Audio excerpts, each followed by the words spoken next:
I think if this technology goes wrong, it can go quite wrong. Chatgpt has exploded in popularity in recent months. CEOs are now using it to write emails. It even passed a Wharton School of Business exam. AI is moving incredibly fast with lots of potential, but also lots of risks. We obviously need government involved, and we need the tech companies involved, both big and small. But we also need independent scientists, not just so that we scientists can have a voice, but so that we can participate directly in addressing the problems and evaluating solutions. And not just after products are released, but before. Hello friends, so today we're going to dive into one of the most fascinating topics out there, artificial intelligence. So from Alan Turing's test to the Chinese experiment to all the way modern tools like large language models such as ChatGPT, we're going to explore whether machines really understand what they're saying or it's just all pattern and clever illusion. So let's dive into it. Today is going to be a discussion between me and a friend named touchgrass.mp4. So watch us have a discussion and arguments about whether ChatGPT is as smart as we think it is. So what is the Turing test? So the Turing test was proposed by someone who is like one of the fathers of computer science, Alan Turing. The idea is simple. It just has three components: one judge and two participants. The judge should be a human, and the two participants, one of them is a machine, and the other one is a human. And you ask them questions, and you give the answers to that judge, which is a human. And if the judge cannot tell the difference between the machine's answer and the human's answer, then we say that the machine passes the Alan Turing test. And therefore, some people say it's thinking, but that's debatable. So what about the Chinese room experiment? I heard of this concept before. Can you explain it? Yeah, so it's kind of saying that if a machine passes the Alan Turing test, it doesn't mean that it's thinking necessarily. So this Chinese room experiment consists of having a person, like it's a thought experiment actually, having a person inside the room, and that person doesn't speak Chinese, but they have like a rule book or like a book where they can translate or just use those signs to form answers to questions or build a conversation. So what's the point of this experiment? The point is to prove that if machines follow strict rules or produce some symbols, they don't actually understand what those symbols mean. So even if they pass the Turing test, it doesn't necessarily mean that it has a mind or consciousness. So how does this connect to AI today? A lot of people think that AI is smart, or for it to be smart, it should be thinking. But I guess we should just explain to people how AI actually works, or let me say LLMs specifically. Because if they do understand how it works, they're not going to be thinking it's smart. So, yeah. So a lot of people are suffering from long chat degradation when they are using ChatGPT 4. What's long chat degradation? Can you give me a definition? Yes, sure. Long chat degradation refers to the decline in performance or quality of responses from a large language model, LLM, as the conversation extends over multiple terms. This issue arises due to the challenges in managing and understanding the increasing context in lengthy discussions. What causes this? So LLM have a fixed context window, like for example, ChatGPT 4 window might be around 8,000 tokens or more, depending on the model version. When conversations exceed this limit, for example, older information is transcended, leading to gaps in understanding and something wrong, sometimes even wrong answers. And they also have loss of focus. As conversations grow longer, the model might struggle to prioritize relevant information from earlier turns. This can result in responses that are less coherent, repetitive, or even irrelevant. Are there any more causes to this? Sure, there are cumulative noise, which means that in long chats, minor inaccuracies or misinterpretations from earlier responses can accumulate, degrading the overall quality. For example, the model might misinterpret context or forget crucial details. There is also prompt management. So, if earlier messages are not summarized or managed effectively, the model may waste tokens or unnecessary details, impacting its ability to respond well. There's also this concept called entropy, which means that as conversations grow longer, ChatGPT may repeat itself or provide generic answers because it loses track of unique conversational context. And how can we know that long chat degradation is happening? So there are some symptoms and signs to long chat degradation. One of them is repetitive answers or phrasing, the loss of key details from earlier in the conversation. Responses become generic, vague, or irrelevant, decreasing coherent or logical consistency in the answer. There is a real world user experience from a Reddit user.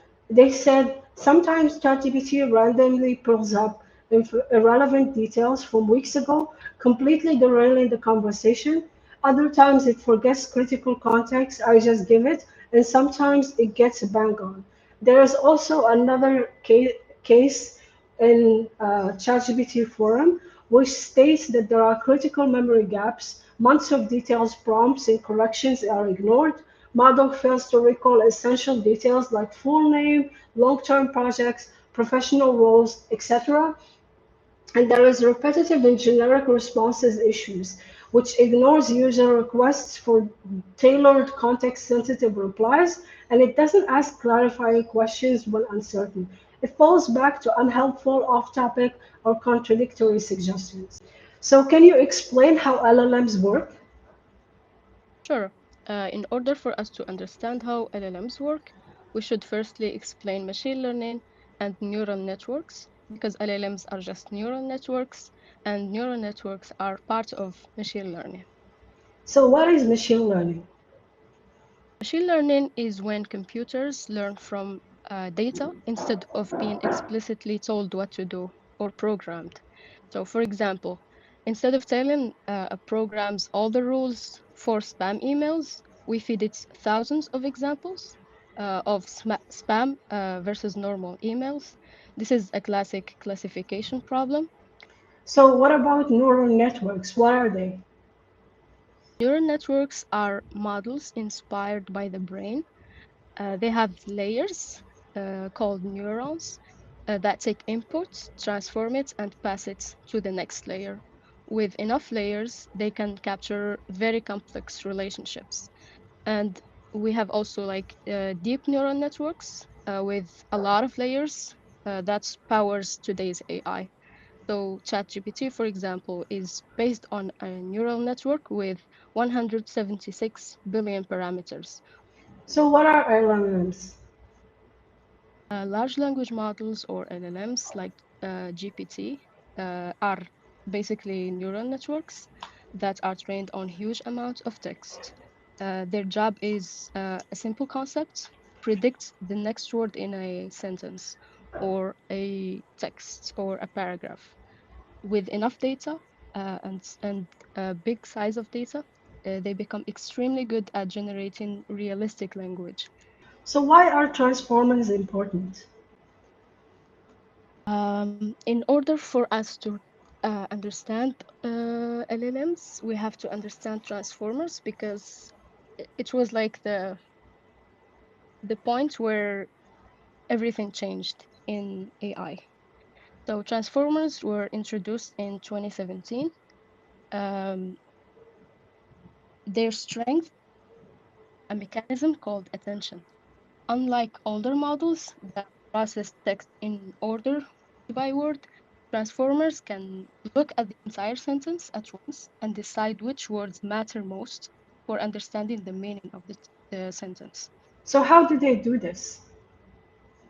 So how transformers work is each word is turned into a vector, a mathematical vector, basically a list of numbers that represents its meaning. Words with similar meanings end up with vectors pointing in similar directions. For example, king and queen would be close, and cat and chair would be far apart.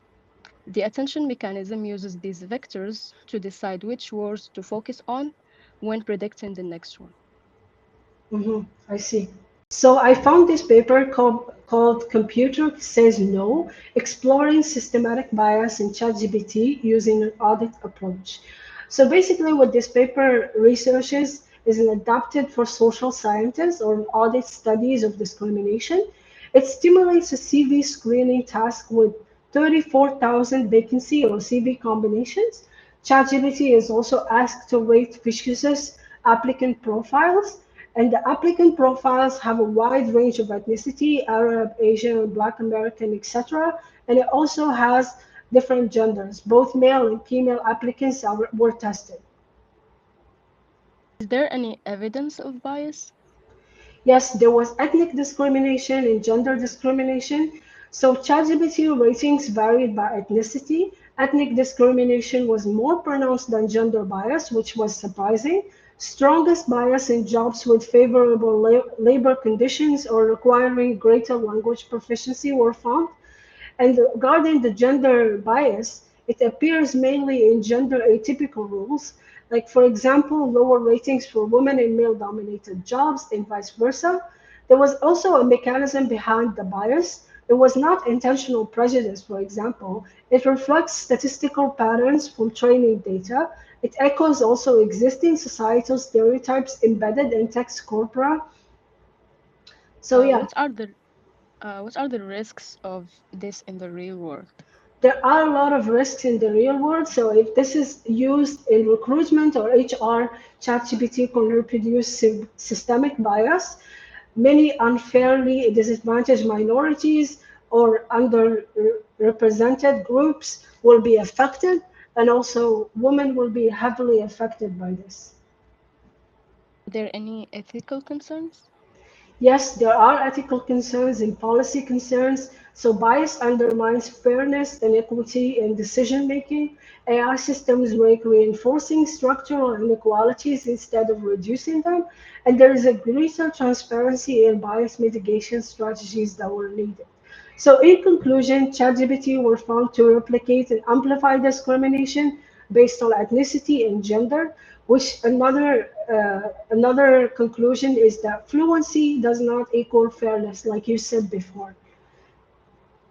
And is ChatGPT sexist? So according to a woman that made the test on LinkedIn, she asked ChatGPT as a male and as female to give her advice, asking for promotion. And on the case of her being man, she was suggested to ask for 20 to 30% raise and be direct or confident, as opposed to her being a woman, she was asked to ask for a 15 to 25% raise and be warm and collaborative, which further emphasizes gender bias and that women are supposed to be submissive even in the workplace. So, do LLMs really reason? Not really. They're excellent at generating text that looks like reasoning, but often they miss the deeper logic. For example, when asked to prove a math property, an LLM might like write a long answer full of correct terminology, like tangent lines or curves, but uh, it probably would miss the logical proof. It shows that while the models recognize patterns in language, it doesn't actually understand the reasoning behind them. So, why do LLMs sound so confident? Because they're trained to produce fluent, natural text. Confidence is just part of the style they've learned, which is human style. But fluent doesn't mean correct. This is similar to the Dunning-Kruger effect in humans, where people with little knowledge sometimes sound very confident. Can you give an example of that? Sure. So imagine we train a GPT model on fake data. about a made-up disease. The model could confidently explain its symptoms, treatments, and even side effects, all in detail. To a listener, it sounds convincing, but in reality, it's nonsense. This is the danger. LLMs can produce confident sounding but completely false information. So I found this paper called LLMs Are Not Intelligent Thinkers. It introduces mathematical topic tree benchmark for comprehensive evaluation of LLMs. So, what is this math benchmark? So the math benchmark is basically 1,958 questions across 12 major mathematical topics, both pure and applied math. Topics include algebra, calculus, analysis, etc. The benchmark is hierarchical, which means it has a topic tree using structured reference books and Wikipedia table contents map topics for topics and subtopics. It has an evaluation setup, which means that multiple choice version versus no choice version, which are open answers of questions. It also uses chain of thought prompting, which is a step-by-step reasoning versus a more simple prompting. It also has an examination, not just of final answers, but also explanations of quality, completeness, correctness, etc. And where do LLMs struggle the most? LLMs struggle in the overall performance. For example, Chatgpt gets about 54% accuracy on multiple choice questions, and it struggles also on open source model like Mistral perform much worse, approaching random guessing and many subtopics, which is no good than a human random guesser. Dependence on provided choice also another issue. Without choice options, performance drops dramatically. For example, ChatGPT 4 loses 24% percentage points. Models rely heavily on the presence of choices to succeed. And there's also inconsistency across topics and subtopics. Even within a major topic, LLMs vary a lot in subtopic performance. Some subtopics where lesser models outperform ChatGPT, for examples. Some mathematical areas are much harder, like creative reasoning and many steps areas, whereas simple and more well-known problems are much easier. And what did the paper find? So there are of the correct answers, ChatGPT 4 gives in the multiple choice scenario only in 53% of cases in the explanation both complete and accurate. In many cases, explanations are choice or weak reasoning using choices or partial logic rather than full reasoning. Alternative or non-reasoning strategies were observed.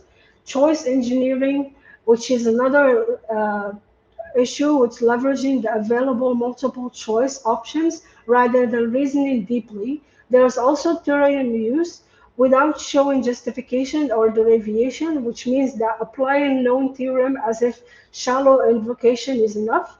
Circular reasoning, which means that reasoning that essentially reuses assumptions in a loop without proper proof.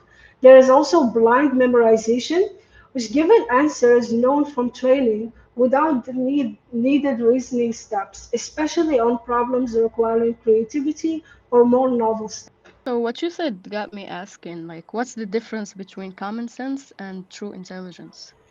Real common sense or intelligence involves reasoning beyond pattern recognition or memorized items. The dependency on choices or weak explanation quality suggests that LLMs more often guess and rather than thinking throughout a problem. Models' inability to handle problems without choices or with novel reasoning paths indicates lack of flexibility, creativity, or even deeper understanding. So, at the end, the conclusion is that the math study shows that despite impressive results, LLM like ChatGPT 4 often do not actually reason in many situations. They lack a reliable common sense in mathematical reasoning, dependency on choices, shortcuts in memorization, and for intelligence to be claimed in this case, model need better consistency, better reasoning, less dependency on superficial cues. So that's the big question. Is today's AI actually intelligent, or are they just really good at faking it? From Turing's early ideas to today's transformers, we have seen how far we have come, but also how much it is still service level reasoning. Thanks for hanging out with us today on this journey through AI's mind, or lack thereof, if I shall say. If you enjoyed this breakdown, please don't forget to like, subscribe, and leave a comment down below. Let's have a healthy discussion down in the comments. Thank you.